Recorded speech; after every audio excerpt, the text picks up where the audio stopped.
Compte rendu de la 85e réunion du Conseil des ministres. Le président de la République, chef de l'État, a présidé ce vendredi 10 avril 2026 la 86e réunion ordinaire du Conseil des ministres. 4 points étaient inscrits à l'ordre du jour, à savoir 1. Communication du président de la République, chef de l'État. 2. Points d'information. 3. Approbation d'un relevé des décisions du Conseil des ministres. Et 4. Enfin, examen et adoption de textes. La communication du président de la République a porté sur 3 points principaux, à savoir 1. De la reconnaissance du statut de ville sainte à la cité d'Nkamba. Le président de la République tient à sa volonté de faire de la cité d'Nkamba une ville sainte, telle que déclarée solennellement lors de sa participation à la commémoration du 6 avril 2026. Cela fait également suite aux multiples demandes formulées par les responsables de l'Église kimbanguiste, tant lors des échanges directs avec lui-même que par l'entremise des émissaires en audience pour la reconnaissance officielle de ses statuts. Il a rappelé que la cité d'Nkamba, située dans la province du Congo central, constitue l'un des hauts lieux spirituels et historiques le plus important de la République démocratique du Congo. Ces lieux d'origine de la mission spirituelle de Simon Kimbangu, Kamba est reconnu par de millions de fidèles comme la Nouvelle Jérusalem et représente aujourd'hui le centre mondial de pèlerinage de l'église kimbanguiste. En effet, chaque année, cette cité accueille de pèlerins venus de toutes les provinces de notre pays ainsi que de nombreux fidèles provenant de plusieurs régions du monde. Ces rayonnements spirituels exceptionnels confèrent à cette cité une importance religieuse, culturelle et patrimoniale majeure pour notre nation. Ils rappellent le courage spirituel, la dignité et la résistance morale incarnée par le prophète Simon Kimbangu dans les messages de foi, de justice et d'émancipation a profondément marqué l'histoire de notre nation et contribué à l'éveil de la conscience africaine face aux injustices de l'époque coloniale. Le président de la République a souligné qu'une telle reconnaissance vise notamment à préserver le caractère spirituel de ces sites, à organiser les activités de pèlerinage, à protéger son patrimoine religieux et à promouvoir son rayonnement international. Dans cette perspective, il a engagé les gouvernements à enclencher dès à présent les processus devant conduire à la reconnaissance du statut de ville sainte à la cité d'Nkamba. À cet effet, le vice-premier ministre, ministre de l'Intérieur, a été instruit avec le ministre d'État, ministre de la Justice et garde de Sceaux, le ministre d'État, ministre de l'Urbanisme et Habitat, le ministre de l'Aménagement du Territoire, la ministre de la Culture, Arts et Patrimoine, de travailler conjointement afin d'enclencher les diligences nécessaires. Cette démarche aura pour but notamment d'examiner les bases juridiques permettant à l'institution administrative d'un statut spécial pour la cité de Nkamba au regard de la loi, définir un régime particulier des protections et des préservations de son patrimoine spirituel, culturel et historique, mettre en place un cadre de gouvernance et d'aménagement harmonieux et durable adapté à son caractère de centre international des pèlerinages et proposer les moments venus les modèles juridiques appropriés pour sa consécration officielle en ville sainte.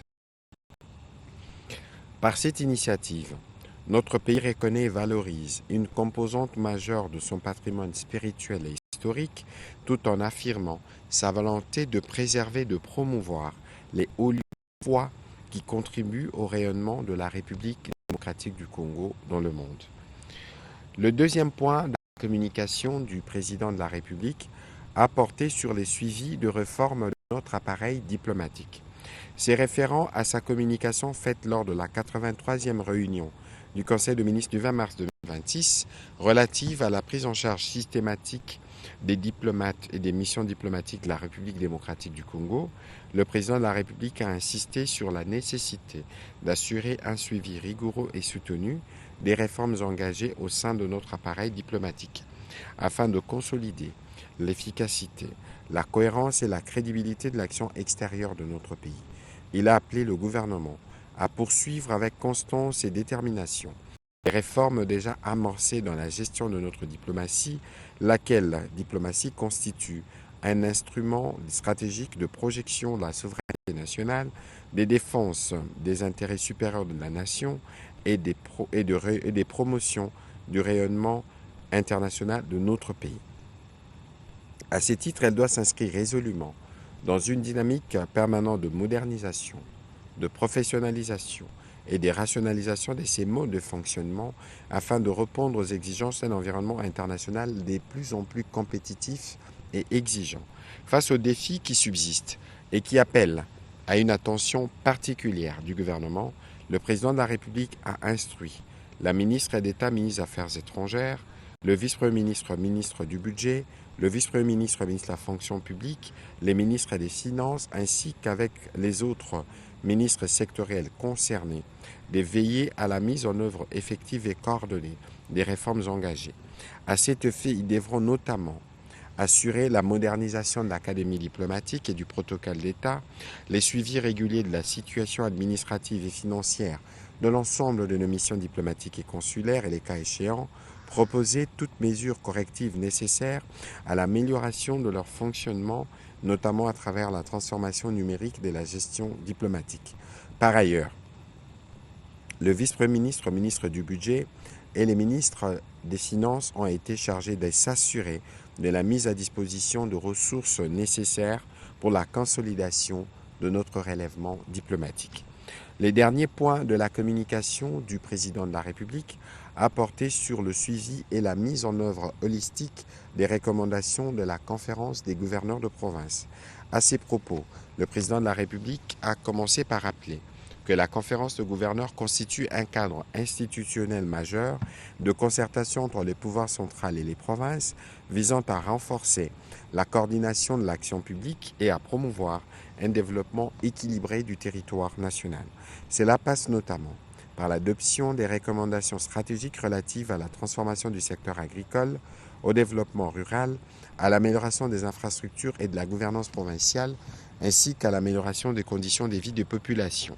S'agissant de 3 dernières sessions, la 11e conférence de gouverneurs tenue à Calémie avait formulé 60 recommandations, dont l'évaluation a révélé un taux d'exécution encore limité. La 12e session tenue à Colésie en juin 2025 avait adopté 55 recommandations, tandis que la 13e session tenue à Bandundu-Ville en a formulé 82 autres à mettre en œuvre. Les données de ces 2 premières sessions illustrent les difficultés persistantes dans la mise en œuvre des décisions issues de cette instance, alors même qu'un dispositif institutionnel de suivi existe. En leur qualité des premiers responsables des exécutifs provinciaux, les gouverneurs sont appelés à assurer la traduction opérationnelle et les suivis effectifs des recommandations. À cet égard, il importe de renforcer leur responsabilisation, d'améliorer la coordination avec le gouvernement central et de disposer d'éléments probants permettant d'apprécier objectivement les niveaux d'exécution des mesures arrêtées. Aussi faudrait-il que les exercices d'évaluation constituent des véritables moments de redevabilité permettant d'identifier les progrès réalisés, les contraintes rencontrées et les ajustements nécessaires. Dans cette perspective, le président de la République a martelé que des rapports de TAP sur la mise en œuvre des recommandations devront être produits après chaque session et l'état d'exécution des recommandations de la session précédente ainsi que leur impact sur la vie de la nation fera désormais l'objet d'un point spécifique inscrit à l'ordre du jour de chaque nouvelle session de la conférence de gouverneurs. À cet effet, la Première ministre, en qualité de coordonnatrice de l'action gouvernementale, a été chargée de veiller à l'intégration effective des recommandations issues des conférences de gouverneurs dans les politiques publiques et les programmes sectoriels du gouvernement. Le vice-premier ministre, ministre de l'Intérieur, a été instruit en collaboration avec le secrétariat permanent de la conférence des gouverneurs et les concours en droit de son cabinet de proposer un dispositif cohérent et rénové de suivi, d'évaluation et de mise en œuvre holistique des recommandations issues de la conférence de gouverneurs et d'en présenter les rapports y afférents dans un délai de 20 jours.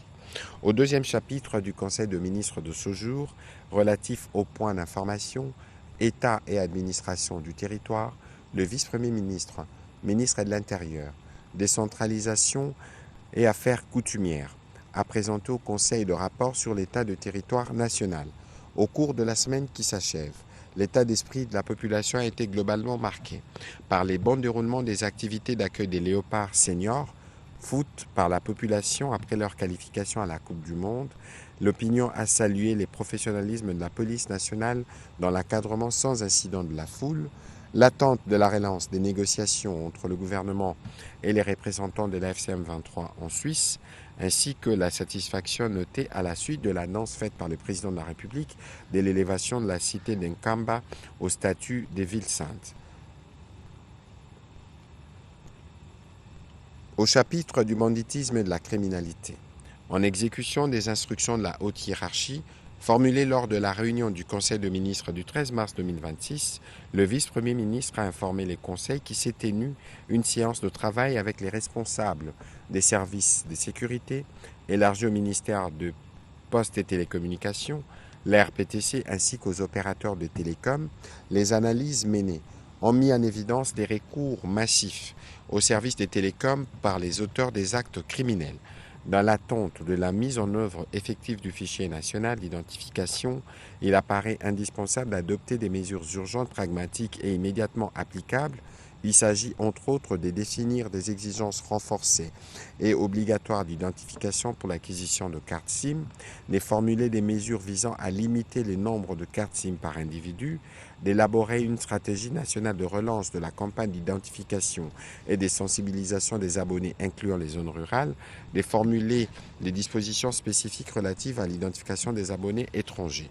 Au chapitre des sinistres et catastrophes, un naufrage a été signalé dans la province du Congo central et une pluie torrentielle a fait des dégâts matériels et humains, respectivement le 4 avril dans la province de Mai-Ndombe et le 5 avril dans la province du Sud Kivu.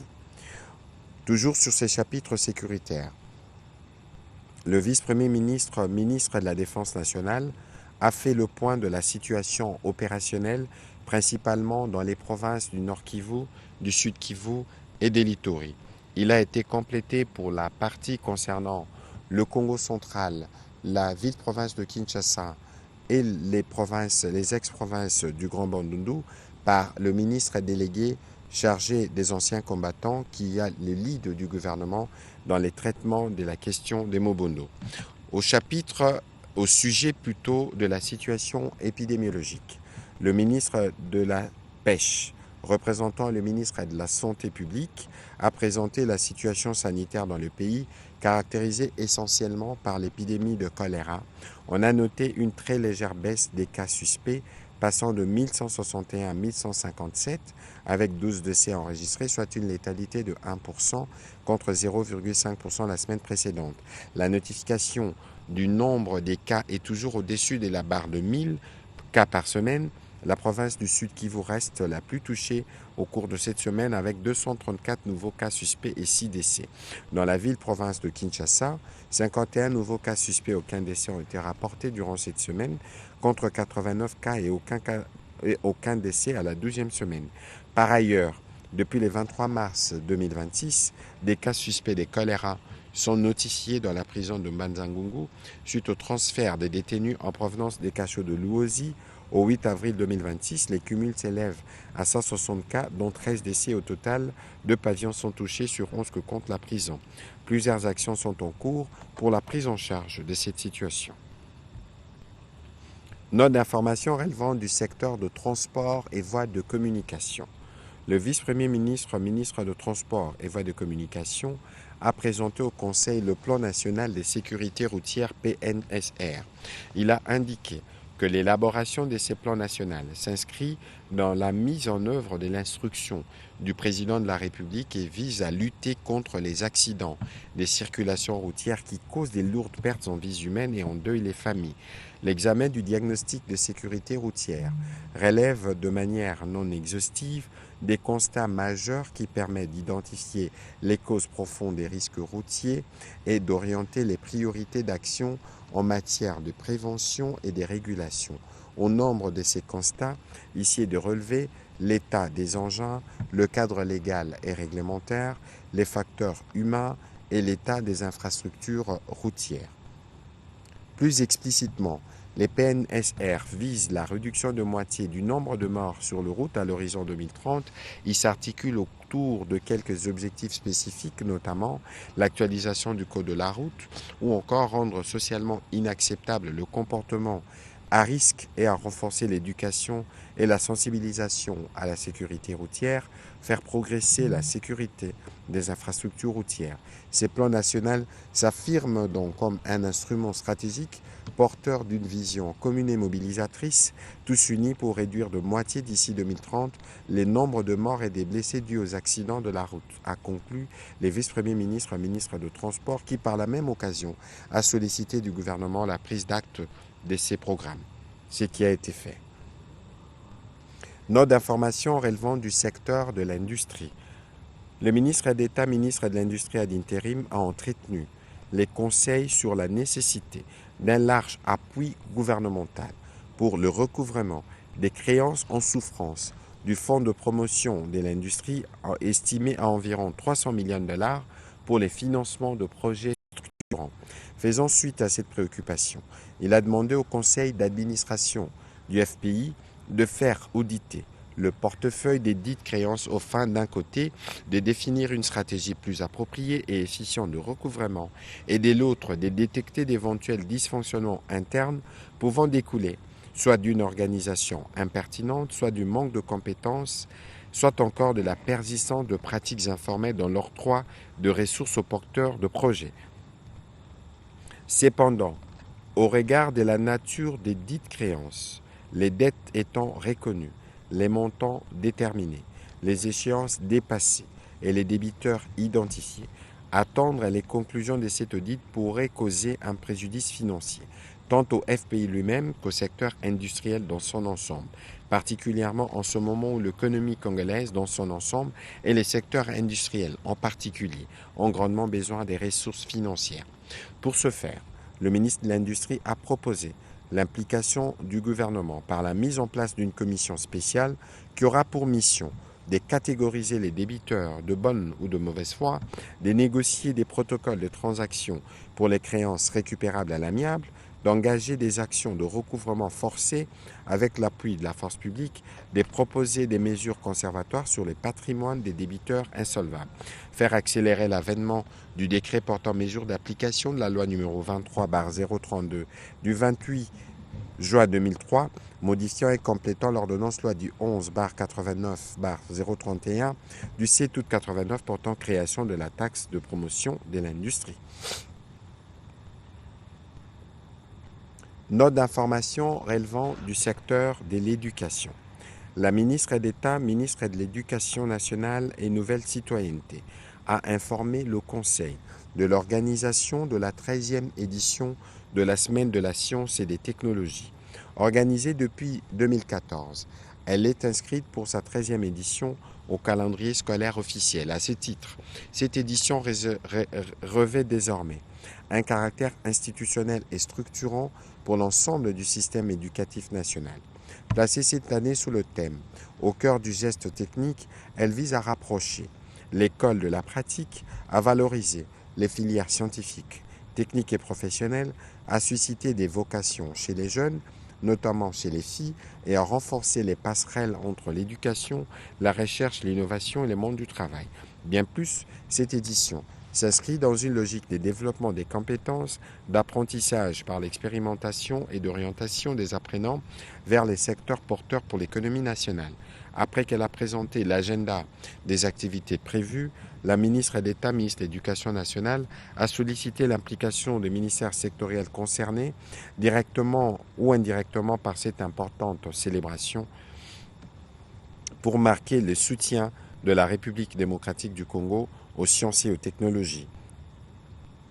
Septième note d'information du Conseil de ministres de ce jour, présentée par le ministre du Commerce extérieur et portant sur l'appropriation de l'accord de facilitation des investissements AFID par le gouvernement de la République démocratique du Congo.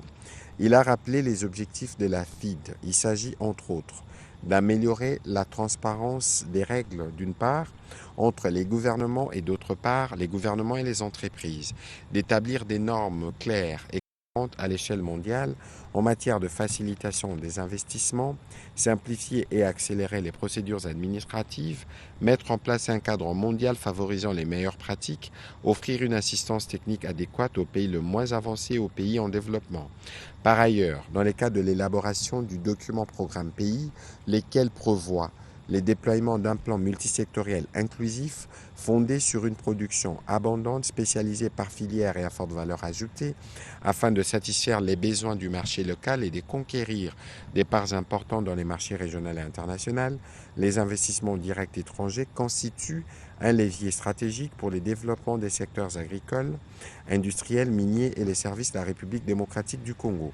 D'où la nécessité pour le gouvernement de la République démocratique du Congo de s'élancer dans l'appropriation de ces nouveaux accords de facilitation des investissements pour le développement en vue de tirer les maximums des dividendes liés à la mise en œuvre effective du dit accord. Cela nécessite la poursuite des réformes majeures qui renforcent la transparence, la lutte contre la corruption et la modernisation de nos administrations, a conclu les ministres du Commerce extérieur. Note d'information relevant du secteur des infrastructures et des travaux publics. Le ministre des Infrastructures et Travaux publics a informé le Conseil de la présentation de l'approbation du projet de construction du viaduc Bédengaliema. En effet, face à la persistance du phénomène de embouteillages qui paralyse la ville-province de Kinshasa, les axes menant vers le centre-ville, principalement la Gombe, demeurent particulièrement saturés.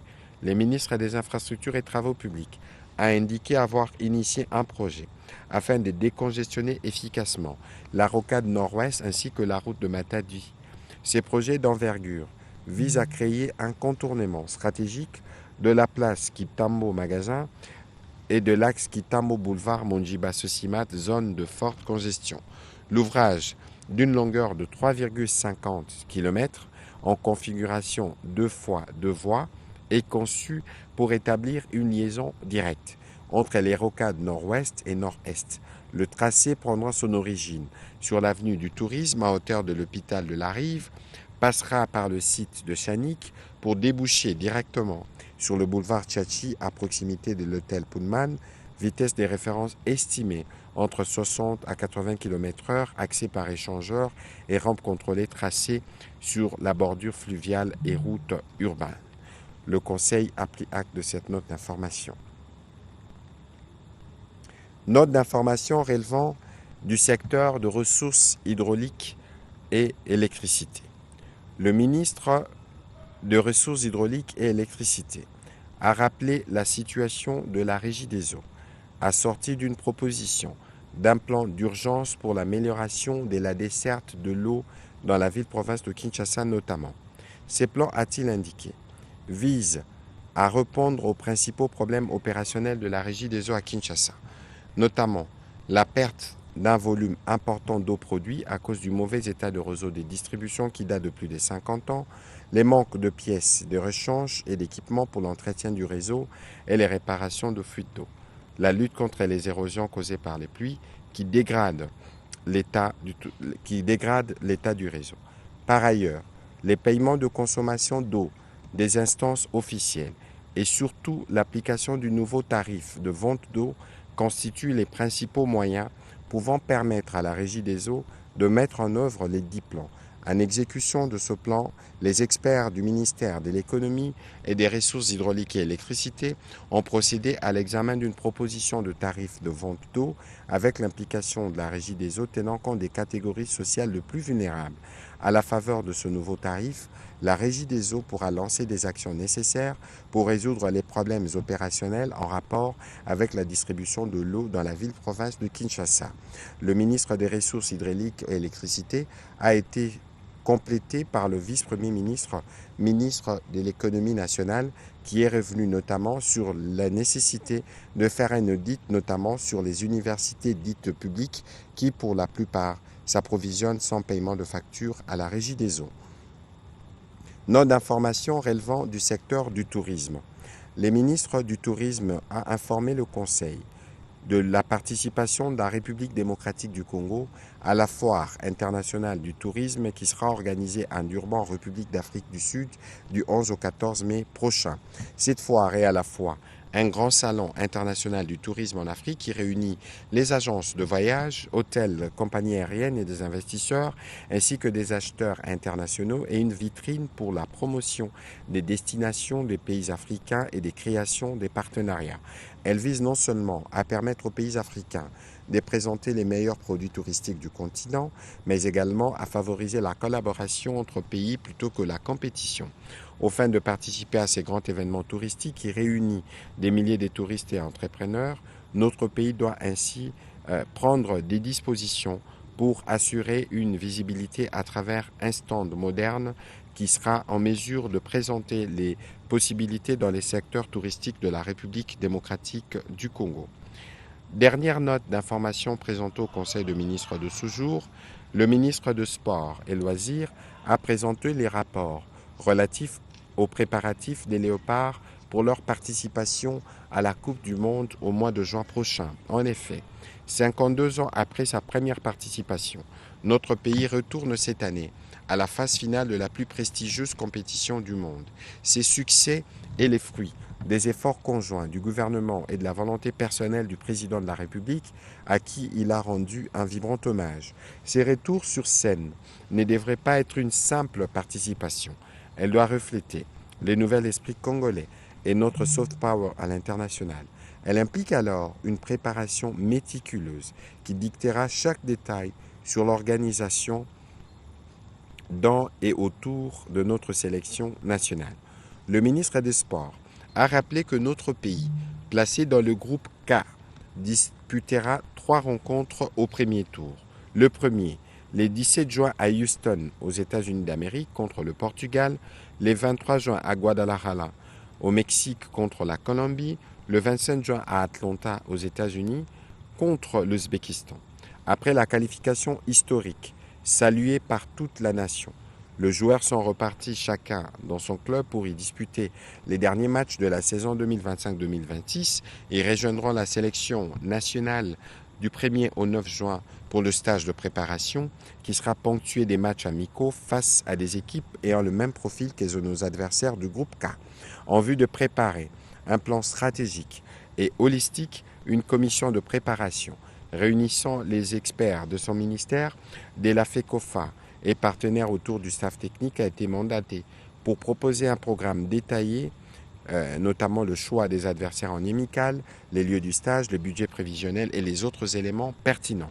Par ailleurs, il est projeté la constitution d'une commission mixte interministérielle en vue d'étudier les modalités, notamment pour l'obtention des visas pour des supporters congolais, mais aussi pour faire de cette participation de la République démocratique du Congo à cette prestigieuse compétition un événement qui portera le rayonnement du pays. Au troisième chapitre du Conseil de ministres de ce jour, relatif à l'approbation d'un relevé des décisions, les membres du Conseil ont approuvé le relevé des décisions prises lors de la 85e réunion ordinaire du Conseil de ministres du vendredi 3 avril 2026. Au dernier chapitre du Conseil de ministres de ce jour, relatif à l'examen et à l'adoption des textes, 2 projets de textes ont été soumis à l'examen du Conseil de ministres de ce jour. Il s'agit, par le ministre des Mines, du projet de décret portant sur l'institution d'une réserve stratégique des substances minérales stratégiques. Il s'agit des substances qui occupent une place prépondérante dans notre économie et qui revêtent une importance capitale sur le marché international.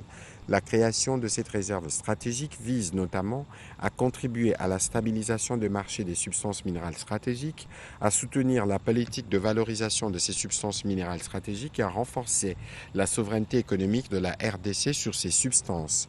L'autre texte, il s'agit du projet de décret modifiant les décrets numéro 19/16 du 5 novembre 2019 portant création, organisation et fonctionnement de l'autorité des régulations et des contrôles de marché des substances minérales stratégiques ARECOMS, institution à qui a été attribuée la mission de constituer et de gérer la réserve stratégique créée.